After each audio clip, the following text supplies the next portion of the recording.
Wait, how did you even do... okay, I don't know. I don't care.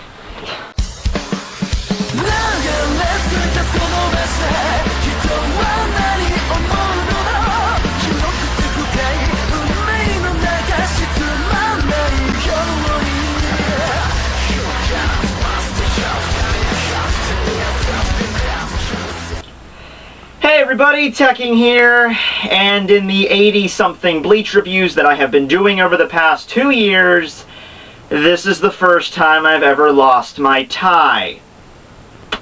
Yeah, I'd say, you know, it's fine, it's cool. I like the open shirt kind of thing. Makes me seem much more casual, so I'm fine with it, but I'm also kind of really pissed right now. But anyway, here is Bleach chapter review number 544, entitled Walking with Watchers. Okay, so a little surprised. I imagined that this chapter would cut away from the Wandenreich thing because we had so much information from last chapter about, you know, all the different letters of the Sternritters and what they're like. There's a dissension in the ranks now, and we had the thing with Hashwald, then we had the thing with Uryu becoming the letter A and everything. So I thought we had like a lot of information last chapter. I thought we were going to touch upon it a little, but really start to get back to what Ichigo is and kind of like do a parallel between Ichigo and Uryu, both unlocking their true potential, their true powers. Kind of like, you know, one chapter with Uryu, one chapter with Ichigo, and like alternate. But no, we're staying with the Wandenreich pretty much the entire course of this chapter. We continue with Uryu right after his ceremony becoming the letter A, and he asks Juha a very obvious question of, you think he would probably ask him this, you know, like prior to this coronation ceremony, or maybe he waited until Yuha could unlock his powers or something. I don't know, just saying. And he asks him, why did you make me your successor? Because the issue he comes up with is obviously that if he just appoints this random person the successor, there's going to create a dissension in the ranks. There's going to create friction among the Sternritters because there's this unknown guy that just shows up out of nowhere and says, hey, yeah, you know, I've been the one leading you guys. I've been the one, you know, telling you what to do and giving you orders, and you all honor, and you all treat me with so much honor and respect. Otherwise, I blow your head off. Yeah, this is the guy that's going to just succeed me, just out of nowhere. Just as a thank you for all of you people that's blindly followed me, here's this random dude that's going to be your leader. So, obviously a little bit of an issue here. Yuha retorts by asking Uryu a question of why he's still alive at the moment. Because when he made his selection thing, that Aswala thing when Ishin mentioned about how 9 years ago when he was beginning to regain his power, all the mixed blood or unpure Quincy's in the world were purged, like immediately, and or their powers were purged anyway. I think actually they weren't killed. I think what happened was Katagiri died because she was always a very weak, she always was a very weak individual. So when her powers were removed, I think she got like knocked into a coma or knocked unconscious, and then she died 3 months later. And Misaki died because Yuha had to take her powers at the exact worst moment in her life when she was fighting against Grand Fisher. So I don't think they died instantly. I think they just got their powers removed. But, so that even brings up more question, why he asks why he's still alive. Or maybe having their powers removed would have killed them anyway over a course of time, just not at the moment. Okay, I guess that kind of makes sense. He asks why Uryu is not dead at the moment, because he is also a mixed blood Quincy, because even though Ryukin was pure and his father, Katagiri was also his mother, so he would still have, he would still be not pure in the sense of, you know, pure mother, pure father.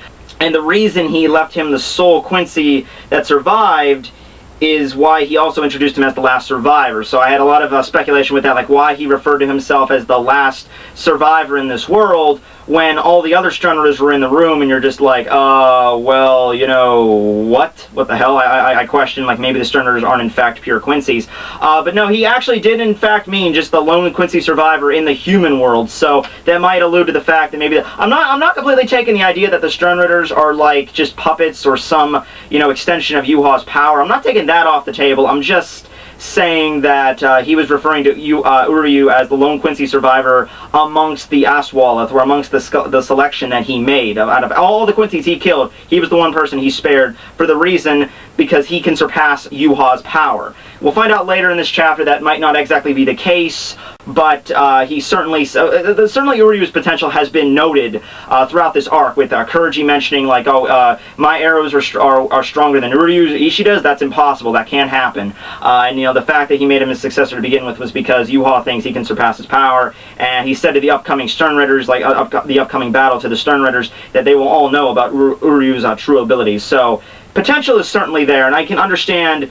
This is certainly an explanation that Yuha could give Uryu that Uryu would possibly believe, but as we get to the end, we'll see. He also makes a point to notice, Uryu, let me make one thing perfectly clear. There's no need for you to overanalyze things. Just come with me. Okay, really hope he doesn't blow my head up in the future. What was that? No, nothing. Understood. As you wish, Your Majesty. I'd like to say, although I would like to... Okay, is someone seriously jackhammering out there? If someone is seriously doing heavy... Oh, God, it's my worst enemy. It's FedEx. Damn you, FedEx! This is the 6th time in my life that you've caused me pain and misery. Interesting note here is whenever Uryu says that, as you wish, Your Majesty, he kind of looks down and kind of sullen. I like to think that since Yuha just mentioned the selection that he made amongst the Quincy's and the ones he purged, I like to think that he kind of recalled his mother just now, because that's something we've never seen Uryu really mention up to this point. It had to be mentioned by Isshin, was the fact that Uryu's mother was killed by Yuha, and yet Uryu is now joining Yuha's ranks. And I find it hard to believe that Ryukin would not know the reason why all the Quincy's just dropped dead, all their powers were removed anyway, because Ryukin would know a lot about Soken, most definitely, but they would all know about Quincy lore, and it was basically like a fairy tale amongst the Quincy's that Yuha's existence would be marked by, all these unpure Quincy's being purged and their powers being absorbed into him. So Ryukin would probably know about why Katagiri died. And I like to think he would probably tell Uryu, maybe not as young as he was, but when he was old enough, like in his teenage years, he would say, yeah, this is why your mother died, and, this is the person behind it. So we get the title page, then we cut over to another part of the Wandenreich HQ, where we see Bambita Basterbine calling a male Wandenreich servant into her room. And as she puts it, if you are free, you, me, my bedroom, now. I'm honored. Okay, dude, she looks a little bit young. I'm just saying, I know she has the sword and she can cut you up if you defy her, but I'm just saying you might want to watch it before, because there's a couple laws. Oh, okay. That's what she meant by come to my bedroom. That does not surprise me in the slightest, although I have to question two things. Number one, these servants that the Wandenreich has, like these individuals that they're not Sternritters, they're just foot soldiers. Are these guys Quincy's too? Because, like we saw in Hueco Mundo, they had like a couple of these guys too that were like carrying the flags and everything. Are these guys Quincy's? Are these just like random servants? Like, did Yuha pass out flyers in the world of the living? Just be like, it's like, hey guys, if you got nothing going on, if you dead-end job the rest of your life, come and join the Wandenreich. You get spiffy little outfits. You can hang out with some very cold and malicious people that want to kill you for sport or just plain sick pleasure. Still beats working for FedEx though. Anyway, after she kills time by killing somebody, 4 other Sternritters arrive in her room, and anyone that's ever questioned the fact why there aren't a lot of female Sternritters, this is the chapter for you. Really, all we've gotten so far is Bambita and Bernice Gabriele, who I like to think Bernice would have been in this little clique too, because the letters that we're going to get up here, they're like around the same echelon as Q, like they're right around Q, so I'm thinking maybe if Bernice was still alive, she would have been among these two, because like all the female Sternritters, like we haven't gotten a lot so far. The only ones we've seen so far are Bambita, Bernice, and then these 4 new ones. So I like to think all the females of the Sternritters would just hang out together, just because there's like a small little group within that larger group. But anyway, you get their letters and their names. Sternritter G, Lilito Lampard, spilling sweets and pools of blood are entirely 2 different things. You bitch. I like her. Sternritter P, Menius McAllen. Haven't you at least thought about doing it outside? Well, I don't know. You could, but you have to worry about like a cop driving by, and I'm not even just a cop, just any random neighbor that looks out the window. There you go. And did you know you are considered a sexual predator if you have sex in a public area? Yeah, there's actually a lot of stuff that'll get you on that list. Not that I would know, of course. Also with Sternritter P, when I first saw her character design, I knew I saw a character very similar to her in some of their manga, and it took me a while to get it, but it was, I finally got it. It's Naruseiyu from It's My Fault I'm Not Popular. Maybe you don't see it, I just with the hair, just the way the hair is drawn, it's very similar to her. Next up is Sternritter T, Candice Catnip, and I'm not sure what all the other letters with P and G would designate for these 2 individuals, because we don't know much about their power, but I'm gonna go with Sternritter T for tits, I guess. Yeah, that kind of makes sense. I like that. And lastly, we have Sturmritter Z, Gusel Goel, who I was actually really shocked that we got Sturmritter Z not only in this chapter, but also revealed as like a member of like this high school cliquey sort of group that Bambita kind of like spearheads as the popular girl. Because like last chapter I said, with the Sturmritters, like if we're going like the same way the Espada were the highest number, which would have been Stark, and the lowest number, which would have been Yami, both of those held some sort of extra power or significance. You know, Stark supposedly the strongest, ended up having a Ronkar instead of a Zanpakuto, or his Fraxion was his Zanpakuto, and then we had Yami, who was supposed to be the weakest, but ended up being the strongest in terms of physical power. So with the same principle applying to the Sturmritters, I was thinking that A would have been Yuha as the leader, that makes perfect sense, and then Z would have been something else, kind of like the opposite of that. And to be fair, a cute little teenage girl is probably the exact opposite of this thing, but still, I'm like, the hell? I mean, Kubo might have done that to introduce her in this like nonchalant way, and be like, oh, I'm gonna, instead of introducing her in this really dramatic, shadowy way, like the other Sternritters were fighting, like when Sternritter D was introduced, when Askin was introduced, you knew Askin is some strong motherfucker, the way he was just introduced and everything. But with her, it's so nonchalant. Her introductory page is in like the corner of the page with 3 other people, but I still don't think that she's just nothing yet, because the fact that she's the last letter, that implies something, certainly. So I'm gonna wait on for her. Also, the fact that she resembles a lot like that chick from the Sword 5 in Nemaya's group. It's just very. Maybe it's just the hair, the way Kubo draws black-haired women. They all kind of look the same. But yeah. And as for Z, I mean, I'm not sure, but at the same time, like there's only so many you can pick from. Let's look at this. Actually, I think we could probably go down this list. There is, look at that, there's only like 1 page of Z's. Zapple, Zanny, Zariba, Zax, Zeal, Zealot, Zealotry, Zealous, okay, that could be a thing. Zebra, okay, I don't think she looks like a zebra. She definitely doesn't look like this zebra. Zeppelin, oh, the Zeppelin, she can turn into a blimp. Zest, okay, could maybe be that. Zigzag, I don't know. Zinky, Zincoid, Zip Fastener, Zodiac, ooh, that's a good one, that'd be clever, Zodiac. Be kind of ripping off Fairy Tail there, but whatever, it's frickin' Fairy Tail. Zoographity, Zoo, I guess, okay, summoning animals, that would be kind of neat. Zoophyte, Zoophile. So many things that can get you on that list. Zulu, a member of the branch of Kef. Okay, okay, Zone and Zodiac, that would not be a bad idea there for that. Or maybe, I don't think it would be Zoo, but animals, that'd be an interesting ability. But, yeah, that's a good little setup there we have. Oh, by the way, chart update. Yeah, there, and there. So yeah, there's her little high school-y clique of individuals. Oh my god, have you heard Candace is going out with Asnod? Oh my god, that bitch. I know that bitch. What are you talking about? Candace being a bitch? Oh yeah, she's such a bitch. Okay, so then they're starting to argue, but then all of a sudden, it's kind of really hard to tell here. Part of the wall gets like burned / cut, and I would assume it was Bambita's ability, because we've seen in this chapter her like swordsmanship skills are exceptional, but in the next panel, like whatever she cut just kind of got healed up again, so I don't know what it is. I don't know. I thought it was Eviscerator, what the E stood for, because, you know, she seemed to take so much sick pleasure in just cutting everybody up during the Soul Society, and in this chapter, it's like, it was even hinted at, like, that's what she does to kind of get off, is bring members back to her room and just cut them up. Like, this has happened before, clearly. Like, this is not just something that she just did on a whim, which is also interesting that the Sternritter soldier did not know, like, oh yeah, those other guys that went into Bambita's room and ended up a horrible bloody mess. Oh, I'm definitely getting lucky tonight. That's not going to happen to me. Oh, shit. Or maybe he did think that was going to happen, and that's what he meant by the honor. Oh, it would be an honor to get cut up by you, Bambita. But anyway, I don't know. She's pretty cool. I like her. Anyway, the reason she called them all there in the room to begin with is because she's worried about the further existence of the Wandenreich. We then cut away to Hashwalt, who's entering his room, who another unidentified woman is standing there. Not sure if she's a Sternritter or if she is just a regular soldier, although Hashwalt does seem to have a little bit of a relationship with her and clearly treats her as somewhat of an equal or somebody on equal footing with him.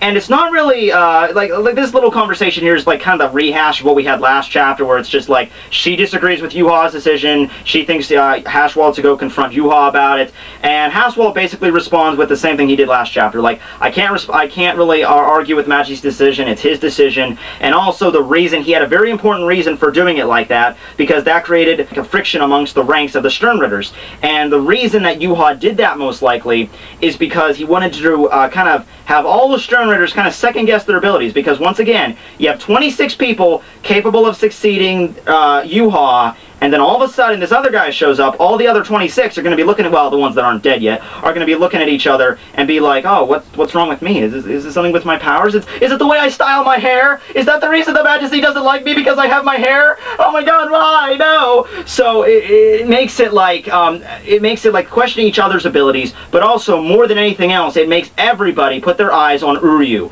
because they want to know right away why the Majesty picked Uryu. What makes him so special? Is he insanely strong? Is he insanely intelligent? You know, what's with this? So, I think Yuha did that to to have everyone's eyes on Uryu, because when the next battle starts, and Uryu shows off his shit, whatever he does with his new powers he's going to get, all the Sternritters are going to either look at him and be like, oh, okay, well, we can't compete with that, or they're going to be like, oh, what the hell, I can compete with that, but it's probably going to be the first one. And lastly, he makes a kind of an allusion to the fact that His Majesty selected Uryu for other intentions, except for the ones that he told Uryu. Like, Uryu just said, oh, you're the one Quincy capable of surpassing me in power, therefore you're the only one worthy of being my successor. Haswalt says he has other intentions, so it could be like a Madara Obito thing, where he's trying to get inside of his body, or take him over, or something like that, because this seems exactly like, better Naruto reference, Orochimaru and Sasuke, because Orochimaru wanted Sasuke's body because, Sasuke had the power that he didn't have, and he could truly, be a master of the jutsu if he was in Sasuke's body. So if you compare that to the Bleach universe, where maybe Yuha's form is not set in stone, maybe he can't maintain this form forever, especially since we saw when he was in the Soul Society, like, he was limited to how long he could stay out of the Shadow Dimension. He's clearly has a time limit on these things, so maybe that's why he wants Uryu to take him over, so he can truly be reborn. That might be a thing. So the last scene of the chapter, a little bit confusing anyway. We cut back to Hueco Mundo. Don't get excited, Grimmjow doesn't show up. Anyway, we have Orihime, who's walking through the desert and eventually stumbles upon the ruins of Nigel, or Nagal. Not really sure here. She has comic relief for a little bit with Paro-chan, who turns out to be... Oh, sweet black on a popo! What the hell is that thing? Hi.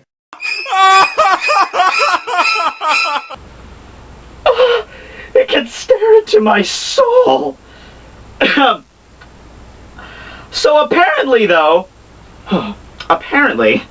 this thing, Paro-chan, was a sentient device created by Urahara to go and monitor Orihime and kind of protect her while she's traveling across the Hueco Mundo desert to this Ruins of Nagal place.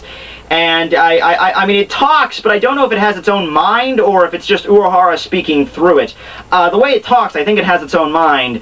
Despite the fact that Urahara made this to protect Orihime, she mentions that while she was traversing Hueco Mundo, there was a series of things that tried to attack her, and it didn't really do much, so whatever. And that's also interesting, though, that Orihime has apparently been traveling throughout the Hueco Mundo desert for quite a long period of time, and she's just fine. Like, she's not even a little... She complains a little bit, like, oh, I guess traveling is kind of like training, too, but she's not injured at all. She made it through.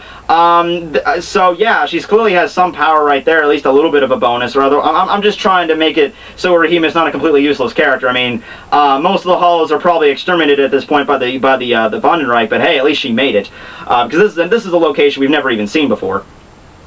She turns around and sees Chad there with somebody else, which is kind of interesting why that Chad and her and the other individual, which is probably Grimmjow, did not go there together, why they went there separately, but maybe there was a reason for it, I don't know. Anyway, Chad states that everyone is together, to which Orihime responds, everyone, you say? And then she kind of has like a surprise gasp there. Now, Chad is most likely referring to either Grimmjow behind him, if that is in fact Grimmjow, in which case, why would Orihime be surprised by that? Because Orihime already knows that Grimmjow is with them, that it's part of their party, because we saw earlier when they had that little message to Ichigo. Orihime and Chad know that Grimmjow is there. So here she looks kind of surprised, so I'm thinking, maybe it's not just Grimmjow that's with him. Maybe it's like some kind of a Arrancar Ex-Espada alliance that they're forming here. Maybe we're going to see some other familiar faces like Gantenbein. Remember Gantenbein? He's still alive. He's still around.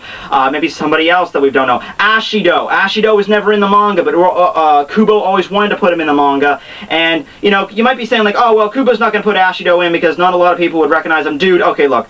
Kubo did a freaking extra novel where he explains, you know, where Hollybell is still alive and everything, and then Hollybell shows up, and most people were like, damn, why is she still alive? I thought she dead. So it's like I think Kubo has in his own mind, you know, what he considers canon and what he doesn't, and instead of putting references to where like the fandom can find these references of canon, like why is Halle Bell still alive, he just kind of puts them in the story and just lets everyone else figure it out for themselves. So whatever. I think it's more than just Chad, Grimmjow, and Orihime. I think there's certainly going to be some other reference here in this Ruins of Nego place. I don't know if Urahara picked that for a location because he needs to get something from there, or maybe Grimmjow's like, oh well, there's this ruins place where all the other the Espada and the Arrancar are probably hiding out during the invasion, so let's go there and try to see who's there. Maybe something like that. So last in the chapter, Urahara turns and he says, it looks like you guys arrived as well. I'm glad. But he also states that it appears as though his next invention will take some time.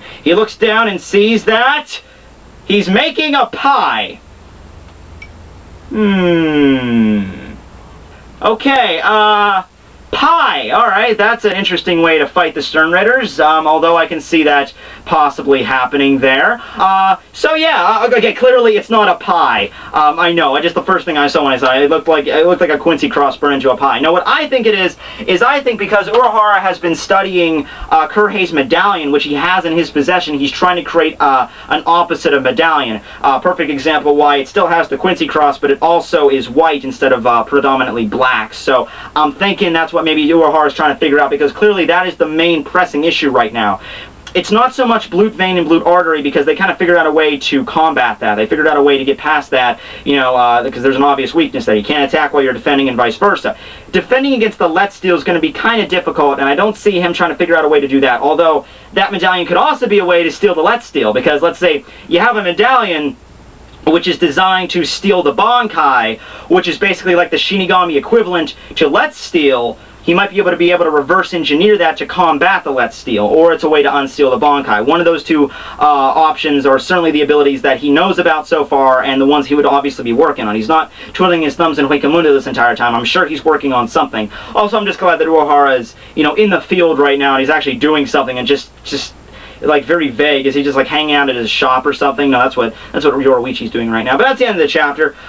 So interesting one. I did not expect the Stern Rider Z to show up. I did not expect them to have that little backtrack to Huecamundo. That was surprising there. Like I said, I think there's going to be some kind of resistance or alliance. Like they're trying to find all the Arrancar and Espada that have not been rounded up yet and trying to make some kind of resilience there. Because I think that the series isn't done with Huecamundo. I know we kind of like jumped into Huecamundo at the beginning of this arc, then we jumped immediately out of it with Ichigo and everything, but I think we're still there for a reason. You know, if there was nothing there left, I think that Urahara would have just went back to the world of living after Kurhei was defeated, and they would have, you know, began the research there. But I think they're staying in Huecamundo and gathering kind of an opposite army against the Stern Riders, because I mean, I've said this numerous times before, but I still think that the Soul Society is screwed if there's another invasion.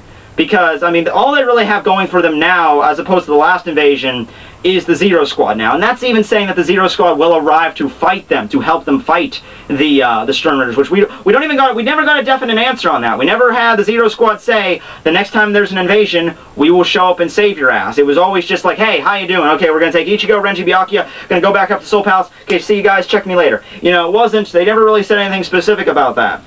We have Ichigo's new sword now, but, you know, a lot of the other Shinigami are either dead or wounded.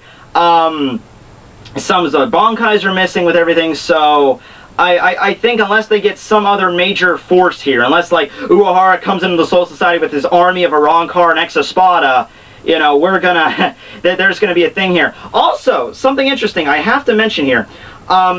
Thinking back to the other wrong card that could possibly be in this like counter attack here, what happened to the other pre-Verona Spada? Because we had Chiruchi, we had Dordoni, which are supposedly dead, and then we had Gontenbein, which is still alive. That's only 3. And then, no, Aranyero was also stated to be a member of the pre-Verona, so that's 4. But we still have 6 others. Because a Spada, just by definition, means 10 swords. So, therefore, wouldn't there be 6 other pre-Verona Spada that they were looking for? Or maybe we were already introduced to them, but they were never even given their numbers because they're not important. But, I mean, I know pre-Verona Spada are not nearly as strong as regular Spada, but, I mean, just as a note on that, Aranyero was one of the higher-ranking members, so there you go. But they're still they're still pretty strong. They're still something worthy of a fighting force. They're at least stronger than your average Arankar, so looking forward to that. So anyway, yeah, that was my thoughts on Bleach Chapter 544. Thank you, everybody. Need to go find my fucking tie now. Thanks, everyone, watching. Tekking101, signing out.